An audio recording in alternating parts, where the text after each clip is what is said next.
Oke, halo semuanya, selamat datang kembali di channel Muhammad Julian. So, di video kali ini kita masih bersama Yamaha MX King 150. Dan pada video kali ini gue ingin ngebahas alasan kenapa gue milih motor bebek di tahun 2024, atau alasan kenapa gue pilih motor rantai ya. Karena ini tuh transmisinya itu pakai rantai, bukan pakai V-belt seperti motor Matic. Di tahun sekarang sih kayaknya udah jarang ya orang-orang yang kepikiran buat beli motor bebek atau motor dengan transmisi rantai kayak gini. Rata-rata orang-orang itu udah beralih ke genre motor Matic yang lebih simple dan juga lebih cocok untuk bawa-bawa barang gitu kemana-mana. Jadi ini adalah alasan kenapa gue pilih motor bebek atau motor rantai di tahun sekarang, yang mana orang-orang itu udah pada mulai beralih ke motor Matic. Oke, langsung aja kita ke pembahasan yang pertama. Alasan kenapa gue itu lebih pilih motor bebek atau motor rantai sebagai motor daily dan juga konten gue. Yang pertama, alasannya tentu aja dari durabilitas. Motor bebek ini yang transmisinya rantai tentu aja punya durabilitas dari segi penggerak yang lebih baik ya, karena penggeraknya itu bukan pakai karet, jadi penggeraknya itu pakai besi ya. Yang kita pakai tentu aja yaitu rantai dan bukan fan belt. Kalau misalnya fan belt kan karet ya, kalau misalnya di sini ya pakainya rantai gitu. Jadinya untuk durabilitas ketahanan di motor rantai itu tentu aja lebih bagus, karena ya secara logika pun karet sama besi itu lebih keras besi. Jadinya untuk jangka panjang sih menurut gua motor kayak gini tuh lebih cocok gitu untuk dipakai lebih lama lagi. Makanya rata-rata orang-orang yang punya motor bebek itu mereka jualnya itu kalau misal udah nggak kepake tuh udah kilometernya di atas 50.000 ke atas lah, udah harus overhaul motornya, udah harus turun mesin. Sebenarnya sih kalau misalnya awet-awetan itu balik lagi ke cara orang pakai dan juga ngurusnya ya. Jadi kalau misalnya mau pakai motor apapun, kalau perawatannya jelek ya udah pasti cepat rusak gitu motornya. Jadi sebenarnya itu balik lagi ke kita sebagai owner. Cuman untuk kita gitu ya di Indonesia, sejorok-joroknya orang pakai motor itu kalau nggak diurus ya motor kayak gini biasanya lebih kuat dibanding motor-motor Matic. Ya kita juga bisa lihat kalau misalnya kita pergi ke daerah-daerah pegunungan gitu, rata-rata motor-motor yang mereka pakai itu motor bebek yang usianya itu udah tua gitu. Jadinya untuk ketahanan sih gue berani jamin lah motor bebek itu lebih bagus daripada motor Matic. Bukan lebih bagus, tapi lebih jangka panjang aja gitu, lebih awet. Yang kedua, alasan kenapa gue masih pilih motor rantai di tahun 2024 tentu aja dari efisiensi tenaga. Maksud dari efisiensi tenaga ini tentu aja sih dari penggeraknya ya. Balik lagi, kita tahu kan kalau misalnya motor bebek kayak gini gitu yang khususnya punya kupling, itu ditekan kuplingnya aja ya, dilepas kuplingnya aja itu udah langsung maju. Dan itu tuh udah pasti bikin lebih efisien buat bahan bakar dan juga mesin. Kenapa? Karena kita tuh nggak usah narik gas aja udah bisa bikin motor ini maju gitu. Cukup lepas kupling sedikit, motornya bakal maju secara perlahan-lahan. Nah itu tuh bikin bensin lebih awet tentunya kalau misalnya macet juga gitu kan. Jadi kita tuh nggak perlu buang gas yang terlalu banyak.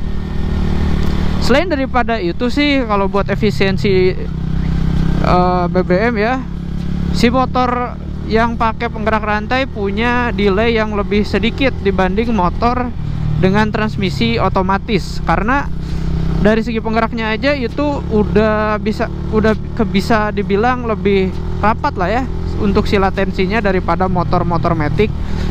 Contohnya kalau misalnya kita lagi stop and go gitu, banyak kena macet, motor Matic itu harus gerung dulu supaya maju.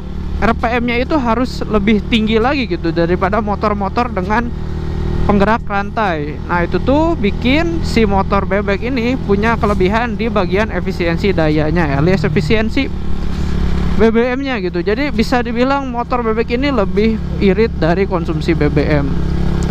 Seperti itu guys. Tapi again, ini tuh balik lagi ke kita sebagai owner ya, alias yang punya itu. Karena kalau misalnya kita bawanya secara ugal-ugalan, ya mau motor apapun juga pasti tetap boros guys. Kecuali kalau misalnya kita bawanya itu secara normal aja dan naikin gasnya itu bertahap gitu, itu tuh bakalan bisa bikin bensinnya lebih awet guys. Next, yang ketiga, alasan kenapa gua pilih motor bebek daripada motor-motor lain gitu. Yang ketiga tentu aja dari segi safety. Kok safety gak bang? Kenapa bisa ngaruh dari segi safety? Karena kalau misalnya kita pakai motor bebek, kita itu sebenarnya punya 3 rem guys. Bukan cuma rem tangan dan juga rem kaki, tapi di motor bebek itu ada rem jari mesin atau engine brake ya. Jadi engine brake itu adalah ketika kita melepaskan gas dari motornya gitu, si motornya itu akan kerasa ngerem gitu kayak gini. Nah gitu tuh sebenarnya si mesinnya itu kayak ngerem gitu. Jadinya kalau misalnya kita perpergian ke tempat-tempat ekstrim gitu ya, kayak menanjak terus mudun, nah pakai motor kayak gini tuh bisa lebih safety guys. Karena kita tuh bisa ngurangin penggunaan rem konvensional yang biasa kita pakai gitu. Jadi kita itu bisa mengkombinasikan antara rem mesin, rem tangan dan juga rem kaki. Selain dari safety, tentu aja dari segi biaya juga akan lebih murah ya, karena kita tuh gak akan sering-sering neken tuas remnya, dan itu tuh bikin kampas remnya itu lebih awet guys. Jadi untuk safety-nya dapat, untuk iritnya juga dapat gitu loh.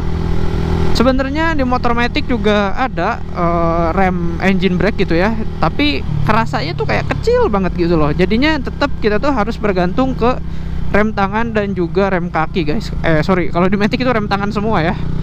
Jadinya kalau kita pakai motor matic tentu aja dari segi kampas juga akan lebih tergus lebih banyak gitu, karena kita nggak punya engine brake yang lebih bagus gitu, atau lebih enak lah gitu, lebih pakem gitu engine brake-nya. Dan yang terakhir dari gua, kenapa pilih motor bebek atau motor rantai, tentu aja ini lebih simple guys. Jadi selain dari safety yang tadi gua bilang, motor rantai atau motor bebek ini punya kelebihan di bagian dia simple. Simpelnya bagaimana? Tentu aja balik lagi, ini tuh dari penggeraknya, dia menggunakan rantai yang kalau misalnya kita mau maintenance pun, kita itu nggak usah beli alat-alat tambahan. Kalau misalnya kita beli motor matic kan tentu aja kita tuh harus bongkar CVT ya. Tapi kalau misalnya kalian pakai motor bebek atau motor rantai, itu tuh lebih simple guys. Kalian tinggal beli chain lube aja, terus juga tinggal beli sikatnya, terus chain cleaner, itu tuh udah cukup gitu loh. Untuk perawatannya juga bisa dilakukan sendiri di rumah, karena nodong rantai itu kan gampang ya, kelihatan banget gitu dari luar. Kecuali ya motor-motor yang punya cover rantai kayak Astrea gitu kan, itu tuh lebih susah gitu, harus tetap punya kunci. Dan di sini tuh gue juga menekenin kalian kalau misalnya punya motor apapun itu minimal kalian harus punya kunci-kunci kecil lah. Karena di motor bebek sendiri sih paling mentok itu kita nyetel rantainya aja gitu, nyetel as arm belakangnya gitu. Untuk kalau misalnya udah kendor, kita bisa jauhin lagi gitu kan posisi bannya. Jadinya itu tuh lebih simple gitu kalau misalnya kalian punya motor bebek atau motor rantai. Per bulannya sih bisa dibilang ya hampir berapa ya, 10.000 lah buat beli chain lube. Karena chain lube aja gue tuh nggak melulu sebulan sekali ganti guys, melainkan kayak 3 bulan gitu atau 2 bulan baru gue itu beli lagi chain lube gitu. Harga chain lube pun ya bervariasi lah, mulai dari 20 ribuan sampai yang bagus itu dari motul yang bisa sampai ratusan ribu. Terserah kalian mau beli apa aja, yang pastinya itu tuh semuanya bagus gitu, bisa ngerawat rantai motor kalian dengan baik. Nah paling tambahannya ya seperti yang tadi gue bilang, itu sikat ya, dimana sikatnya juga nggak terlalu mahal sih harganya.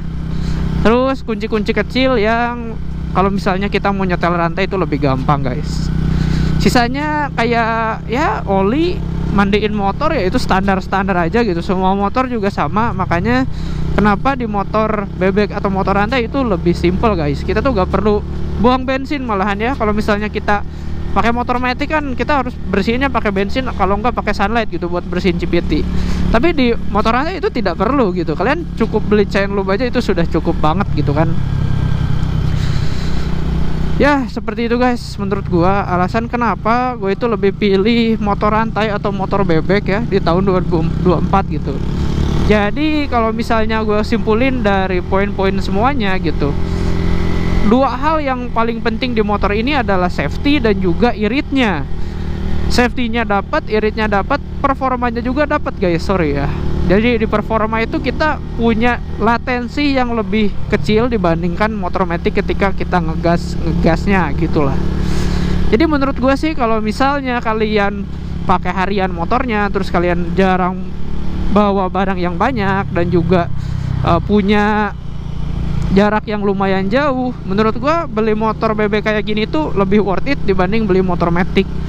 Kenapa? Karena dari segi perawatan, safety dan juga performa tentu aja itu tuh lebih baik. Cuman ya dari akomodasi kadang motor kayak gini tuh lebih kurang gitu dari akomodasinya. Jadi untuk bawa barang kita tuh harus beli aksesoris tambahan kalau misalnya barangnya itu lebih banyak. So itu dia guys, beberapa alasan yang mungkin bisa jadi referensi kalian juga kalau misalnya kalian lagi nyari motor buat harian gitu.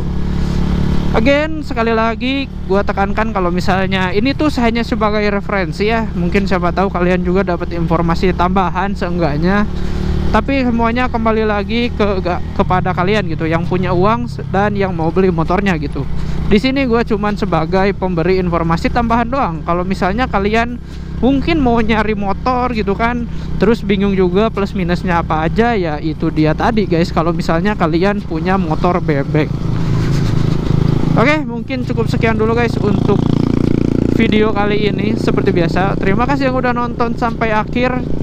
Jangan lupa di subscribe dan juga di like videonya, dan kita akan ketemu lagi di video berikutnya. Thank you guys.